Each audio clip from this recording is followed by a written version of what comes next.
মূলত যেটা জোর দিয়েছি, শর্ট টার্মে নির্বাচিত এমএলএদের সঙ্গে প্রশাসনের সমন্বয়। একটা নতুন ব্যবস্থা চালু হয়েছে, যেখানে শাসকের আইন নয়, আইনের শাসন। নতুন একটা বিশ্বের সর্ববৃহৎ রাজনৈতিক দল, যে দল নেশন ফার্স্ট মন্ত্রে বিশ্বাসী, তারা জনতা জনার্দনের আশীর্বাদ নিয়ে ক্ষমতা পেয়েছে। নতুন ব্যক্তিরা এমএলএ হয়েছেন, মন্ত্রী হয়েছেন, মুখ্যমন্ত্রী হয়েছেন।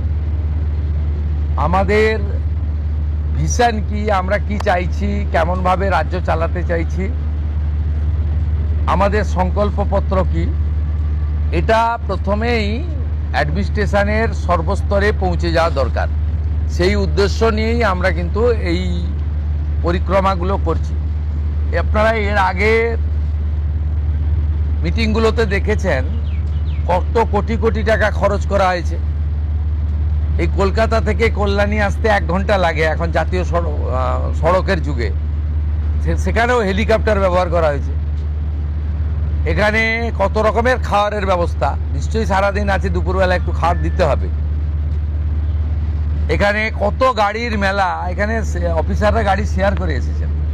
রাস্তা বন্ধ, 3 দিন ধরে দক্ষযজ্ঞ, 3 কোটি 4 কোটি টাকা করে এর আগে খরচ হয়েছে। আমরা এইগুলো আপনারা দেখছেন যে সাইলেন্টলি চুপচাপ, যেটুকু ন্যূনতম না করলে নয়, সেই ব্যবস্থার মধ্য দিয়ে এই সরকার জনগণের কল্যাণ করতে চায়, নিজেদের বৈভব ক্ষমতা দেখাতে চায় না। সেই জন্যই আমরা করছি। মিটিং খুব ফ্রুটফুল হচ্ছে। আমরা এত ডাক পাইনি 5 বছর। আমি প্রথম দিন থেকেই বলেছিলাম প্রশাসনিক মিটিংয়ে আমরা সব এমএলএদের ডাকবো, আর বিশেষ বিশেষ এমপিদের ডাকবো। আজকে বিশেষ বিশেষ এমপিদের মধ্যে বারাসাতের এমপিকে আমরা বিশেষ বিশেষভাবে ডেকেছিলাম, এসছেন উনি। আর আমাদের দলের এমপিদের আমরা ডাকছি সব জায়গায়, কারণ আমাদের এমপিদেরকে বিডিওরা পর্যন্ত, ওসিরা পর্যন্ত তাদের ফোন ধরতেন না। এই সিস্টেম তো ঠিক না। আমরা এখানে বলেছি আইপিএস আইএসরা জানেন একটা পাবলিক রিপ্রেজেন্টেটিভকে কিভাবে রেসপেক্ট দিতে হয়। মহারাষ্ট্র সরকার করেছে যে কোনো নির্বাচিত প্রতিনিধিকে যদি অনার না দেন, কিভাবে অনার দেবেন সেটাও স্টেট ক্যাডার এবং ন্যাশনাল ক্যাডারে বলা আছে। এগুলো আমরা এখানে করেছি, বলেছি। এবং আজকে এখানে বসিরহাটের অনেক অপোজিশনের এমএলএরাও যুক্ত হয়েছিলেন, তাদের মধ্যে একজনকে বলার সুযোগও আমরা দিয়েছি। আমরা চাই যে কেন্দ্র রাজ্য ডবল ইঞ্জিনের সুফল মানুষ পাক, এবং কেবলমাত্র নির্বাচনের সময়ই রাজনৈতিক কচকচানি হোক। সারা বছর আমরা কনস্ট্রাকটিভ আইডিয়া নিয়ে কাজ করি। আপনাদের মাধ্যমে মাননীয় প্রধানমন্ত্রীর 12 বছর সম্পূর্ণ হয়েছে। ভারত সরকার 5ই জুন বিশ্ব পরিবেশ দিবস থেকে 21শে জুন বিশ্ব যোগা দিবস ন্যাশনাল প্রোগ্রাম ডিক্লেয়ার করেছেন। পশ্চিমবঙ্গ সরকার এই ন্যাশনাল প্রোগ্রামে পার্টিসিপেট করছে, আমরা ঘোষণা করেছি। 5ই জুন রাজ্যের সমস্ত ব্লকে এবং পুরসভাতে ইনক্লুডিং কর্পোরেশনে মায়ের নামে একটি গাছ লাগানোর কর্মসূচি হবে। প্রত্যেক বিধায়কদেরকে অরণ্য দপ্তর, পরিবেশ দপ্তর, দুটো দপ্তর নোডাল থাকবে। তারা ফলের গাছ দেবেন এলাকায় বিতরণ করার জন্য, এলাকায় লাগানোর জন্য। 12 থেকে 20 জুনের মধ্যে 3 দিন জনকল্যাণ শিবির করতে বলা হয়েছে ভারত সরকারের পক্ষ থেকে। আমরা 3টে ডেট বেছে নিয়েছি, ওয়ার্কিং ডেট 15, 16, 17। আমরা সিএসের মাধ্যমে প্রশাসনকে বলেছি স্কুলে যেন না হয়, যাতে ক্লাস হ্যাম্পার না হয়। বিডিওরা এবং পুরসভার ক্ষেত্রে সিওরা, আর কর্পোরেশনের ক্ষেত্রে কমিশনাররা দায়িত্বপ্রাপ্ত হবেন। বিধায়করা এবং যে এমপিরা সেখানে চিফ গেস্ট হবেন, ইনোগোরেটর হবেন। সব জায়গায় জনকল্যাণ শিবির হবে। সেখানে ভারত সরকার এবং রাজ্য সরকারের চালু থাকা এবং আগামী দিনে আসতে চলা সমস্ত স্কিম আমরা তার বেনিফিট মানুষকে দেব এবং সচেতন করব। 15, 16, 17 জুন। 21শে জুন বিশ্ব যোগা দিবস। আয়ুষ ডিপার্টমেন্ট, যা পশ্চিমবঙ্গ সরকারের হেলথ ডিপার্টমেন্টের অন্তর্গত, এবং স্পোর্টস ডিপার্টমেন্ট মিলে করবে। পুলিশ থেকে, স্কুল থেকে, এনসিসি থেকে, নানা এনজিও অর্গানাইজেশন উৎসবের মতো পৃথিবীর 200টা দেশ ভারতের যোগা দিবসকে গ্রহণ করেছে। আমরা বিচ্ছিন্ন ছিলাম, আমরা এবারে যুক্ত হলাম। উৎসবের মতো হবে। আয়ুষ ডিপার্টমেন্টের প্রোটোকল মেলে যেখানে যেখানে পাবলিক যোগা হবে তার আগে 2 দিন রিহার্সাল বা তাদের যা প্রোটোকল আছে, প্রোটোকল ভেঙে হঠাৎ করে যোগা পালন করতে কেউ যাবেন না, ছবি তোলার জন্য যাবেন না, সেই প্রোটোকল মেনে তারা করবেন। আজকে একটা নীতিগত সিদ্ধান্ত নিয়েছি, ক্যাবিনেটে এটা অনুমোদনের জন্য আমি রাখবো। আয়ুষ দপ্তরকে আমরা হেলথ থেকে আলাদা করছি, আমরা আয়ুষ মিনিস্ট্রি আলাদা করব এবং আয়ুষের ক্ষেত্রে আমরা একজন ভালো কম্পিটেন্ট অফিসারকে দায়িত্ব দেব করে আয়ুষের যে অপরচুনিটি রয়েছে গোটা দেশে সেই অপরচুনিটিকে আমরা কাজে লাগাবো। আজকের সমন্বয় মিটিংয়ে প্রথম হচ্ছে কোঅর্ডিনেশনের কথা বলা হয়েছে, দ্বিতীয় বলা হয়েছে হেলথ সেক্টরকে প্রায়োরিটি দিতে, তৃতীয় বলা হয়েছে প্রি মনসুনের কাজকে প্রায়োরিটি দিতে, 4 বলা হয়েছে স্বাস্থ্যসাথীকে আয়ুষ্মান ভারতে কনভার্ট করা এবং লক্ষ্মীর ভাণ্ডারকে অন্নপূর্ণা যোজনায় কনভার্ট করার কাজ শুরু করা। আগামীকাল বিকেলে নবান্ন থেকে আমি এবং সংশ্লিষ্ট দপ্তরের মাননীয় মন্ত্রী, সিএস, এফএস এবং অন্য আধিকারিকদের উপস্থিতিতে অগ্নিমিত্রা পাল এবং আমি একটি ফর্ম পাবলিশ করব, যেই ফর্ম অন্নপূর্ণা যোজনায় ফিল আপ করতে হবে এবং আমরা কালকেই বিস্তারিত বলবো। কারণ এনরোলমেন্ট যখন যত তাড়াতাড়ি করবেন তত বেনিফিট আমরা দিতে পারবো। আমাদের অন্নপূর্ণা যোজনার প্রক্রিয়াটা শুরু হয়ে যাবে কাল থেকে। যেমন যেমন ফর্ম ফিল আপ হবে তেমন তেমন 3000 টাকা ট্রান্সফারও শুরু হয়ে যাবে। আর যতক্ষণ না 3000 টাকা ট্রান্সফার হচ্ছে, স্বাস্থ্যসাথী যেমন কন্টিনিউ রাখা হয়েছে আয়ুষ্মান ভারত কনভার্ট না হওয়া পর্যন্ত, এখানে আপনার লক্ষ্মী ভাণ্ডারকেও কন্টিনিউ করা হবে। বিস্তারিত কালকে আপনারা জানতে পারবেন, ফর্মের কপিও আপনারা কালকে পাবেন। অফলাইন অনলাইন অবশ্যই থাকবে, শুধু পাবলিকের উপরও ছেড়ে দেওয়া হবে না, বিধায়করা নিজ উদ্যোগে ফর্ম ফিল আপ করাবেন এবং সরকারও বিডিওদের নেতৃত্বে প্রত্যেক বাড়িতে বাড়িতে ফর্ম ফিল আপের জন্য সহযোগিতা করার জন্য লোক পাবেন। এবং মাথায় রাখতে হবে ভারতীয়রাই কেবলমাত্র এই সুযোগ পাবেন, অভারতীয়রাই সুযোগ পাবেন না। ভারতবর্ষের সরকারের টাকা বাংলাদেশ থেকে আসা অবৈধ অনুপ্রবেশকারীদের দেওয়ার জন্য নয়, এটা খুব ক্রিস্টাল ক্লিয়ার। সরকারি বাসে আপাতত সব মহিলাদের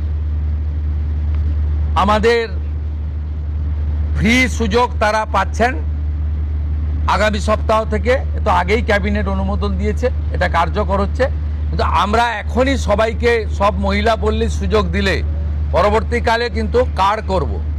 আমরা দেখেছি ডোমকলে বিগত সরকারের সময় পুরুষরা লক্ষ্মীর ভাণ্ডার পেয়েছেন। কেউ যদি মুখ মাথা চাপিয়ে রেখে শিলিগুড়ি থেকে এনবিএসটিসির ভলভো বাসে উঠলেন দীঘা আসবেন বলে, তিনি যদি বোরখা পরে চলে আসেন তাহলে তাকে পুরুষ না মহিলা দেখার কোনো মেকানিজম বাসের ড্রাইভার কন্ট্রাক্টরের নেই। আপাতত চালু করলেও পরে আমরা মহিলাদের জন্য আলাদা ফ্রি কার্ড করে দেওয়ার ব্যবস্থা করব। আমরা প্রাথমিকভাবে আলোচনা করেছি এবং এটা আমরা কার্যকর করতে চলেছি।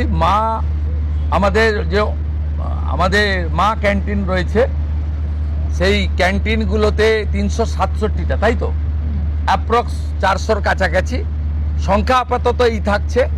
সেখানে আমরা 2 দিন করে মাছ খাওয়াবো, সপ্তাহে 2 দিন করে মাছ খাওয়াবো, 5 টাকাতেই খাওয়াবো।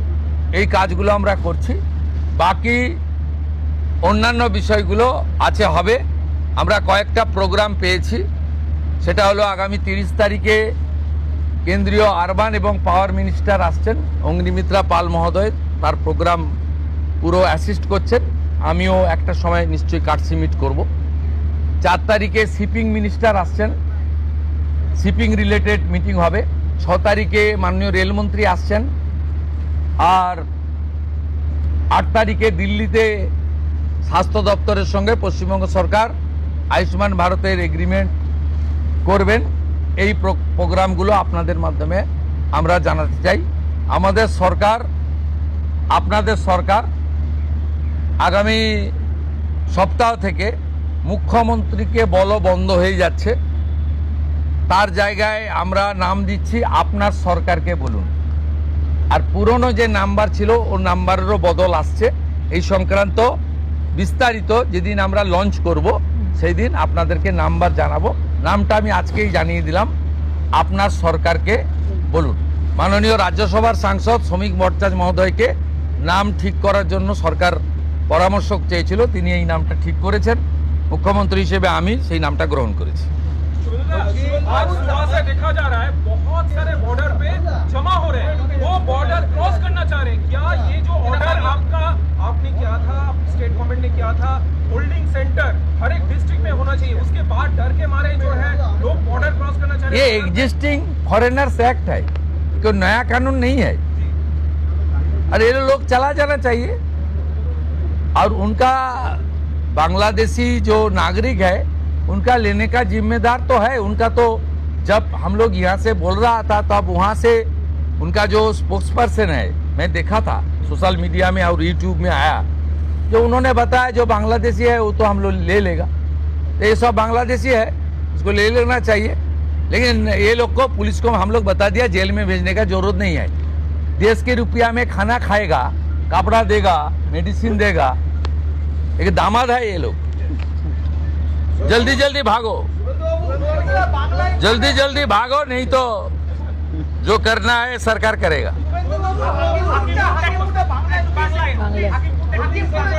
না না, আমি হাকিমপুর সম্পর্কে জানি না, আমি মিডিয়াতে দেখছিলাম, কিন্তু এটা নতুন কিছু নয়, প্রেজেন্ট অ্যাক্টই রয়েছে। এবং আমরা বলে দিয়েছি যে বাংলাদেশের অবৈধ অনুপ্রবেশকারী তাদেরকে কোর্টে পাঠানোর কোনো দরকার নেই, আইনে নেই। সরাসরি পুলিশ নেবে এবং বিএসএফ এর হাতে হ্যান্ড ওভার করবে। বিএসএফ এর যা ভারত সরকার বাংলাদেশ সরকারের সঙ্গে আছে এগ্রিমেন্ট, তাতে বাংলাদেশি প্রুফ করে হ্যান্ড ওভার করে দেবে।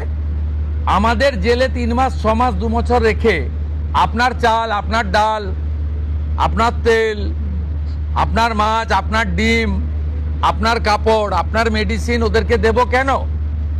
এটা তো ভারতীয়দেরই ক্ষতি হচ্ছে, আমাদের রাজ্যেরই ক্ষতি হচ্ছে। সেই জন্য আইনটা এতদিন ছিল ভোট ব্যাংকের স্বার্থে কেউ বা কারা ব্যবহার করেনি। আমরা ভোট ব্যাংকের বাইরে গিয়ে দেশের স্বার্থে, রাজ্যের স্বার্থে এই আইন কার্যকর করছি। আবেদন করেছেন যে যারা এতদিন অভিযুক্ত রয়েছেন তাদেরকে গ্রেফতার করার জন্য এসপির কাছে, পুনরায় কি তদন্ত শুরু করবেন? আমি আবেদন পাই, এসপির কাছে উনি আবেদন করেছেন। এসপি নিশ্চয়ই ডিজিকে পাঠাবেন, ডিজি আমার সঙ্গে পরামর্শ করবেন। আমি হোম মিনিস্টার হিসেবে নিশ্চয়ই, আমার তো আইনের শাসন প্রতিষ্ঠা করার জন্যই আমাকে আপনারা মুখ্যমন্ত্রী করেছেন। তা আইনের শাসনে তামান্নাও আইনের শাসন পাবেন। আমরা তো বলেছি শাসকের আইন চলবে না, আইনের শাসন চলবে। বিরোধী দলের আমরা তো বলেছি স্কুল, কলেজ, মন্দিরের 1 কিলোমিটারের মধ্যে মদের দোকান লাইসেন্স দেওয়া যাবে না। এ সরকার অন্যভাবে চলবে, চিন্তার কোনো কারণ নেই। আমার সঙ্গে ভারত সরকারের মন্ত্রী জিতেন্দ্র সিং এর একটা মিটিং আছে 3:30টার সময়, এখন 2:30 বাজতে যায়, 1 ঘন্টা লাগবে যেতে। প্লিজ সেটা হচ্ছে বিশেষ বিশেষ সাংসদ বিরোধীদের, তাদেরকে আপনি ডাকবেন এই বিশেষ বিশেষের যদি বলেন যে মানে যারা অনেকদিন পরে সত্য কথা বলছে তারাই বিশেষ বিশেষ সাংসদ। যারা বলছেন যে আপনারা আমাদের স্বাধীনতা পাইয়ে দিয়েছেন,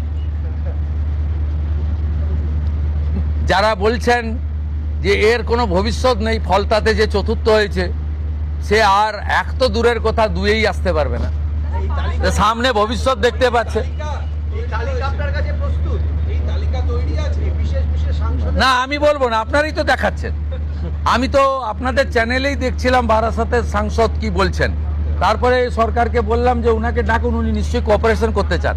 উনি আজকে বক্তৃতা করলেন, কোঅপারেশন করলেন, যার সময় হ্যান্ডশেক করলেন, বলে এই প্রথমবার একটা ভালো মিটিং হলো। আমি এর আগে অনেক মিটিংয়ে যোগদান করেছি, বলতেই দেয় না।